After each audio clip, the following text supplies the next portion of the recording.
Etologia zientzia bada, eta zientzia honek animalia eta gizakien jokaerak analizatu eta esplikatzen ditu.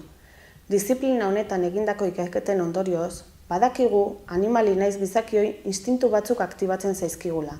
Atxikimenduarena, beldurrarena, esploratzailearena, sexuala eta bar. Instintu hauen funtzioa espeziaren bizirautea da. Instintu hauek aktibatzean garrantzitsua da pertsonak igotzen dituen seinaleak interpretatzen jakitea eta bere beharrei erantzuten jakitea. Gizakiaren garapen emozional eta kognitiboa egokia izan dadin. Guk gaur lehenengo aipatutako atxikimendu instintuari buruz hitz egingo dugu. Hori baita eskolara lehenengo aldiz datozen haurrek pairatzen dutena. Eta hori nola gainditzen den eragin handia izan dezake ondorengo eskolatze prozesuan. Haurrarengan blokeo emozionalik egon ez dadin. Atxikimendu instintu hori gainditzeko batez ere bi faktore nagusi daude. Bat, pertsonak, familia eta hezitzaileak eta bestetik espazio fisikoa, etxea eta eskola. Bi faktore horiek elkar eragin handia dute eta guztiaren erdian beti umea dago.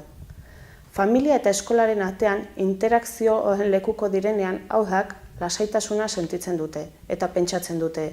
Nire bizitzako pertsona garrantzitsu guztiak, gurasoak, aitonamonak, zaintzaileak, irakasleak, ikastetxean lekua dute eta gauzak egiten dituzte elkarrekin eta askotan gainera nitaz hitz egiten dute.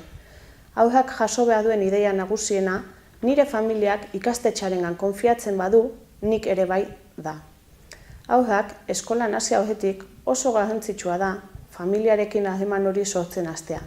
Irakasleak eta familiak elkar ezagutu, elkarrizketa pertsonal batean, espazioa ezagutu eta bat.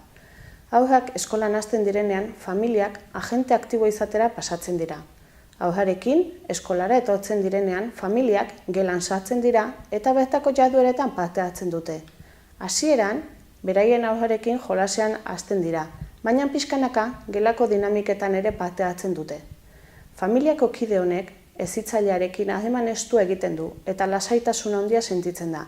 Izan ere, batzuetan, familiako kidea urduriago edo beldau gehiago duela dago eta denborarekin lasaitzen dijoan heinean, haurra ere lasaiago dago egoera berrian.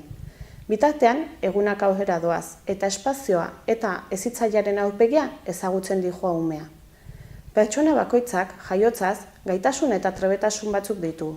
Eta bere ingurua, egokia eta lagungarria den heinean, gaitasun horiek hobetzen doaz. Howard Gardnerrek dio pertsona bakoitzak 8 adimen ditugula, eta eskolak momentu eta espazioak eskaini behar dituela adimen hauek garatzeko.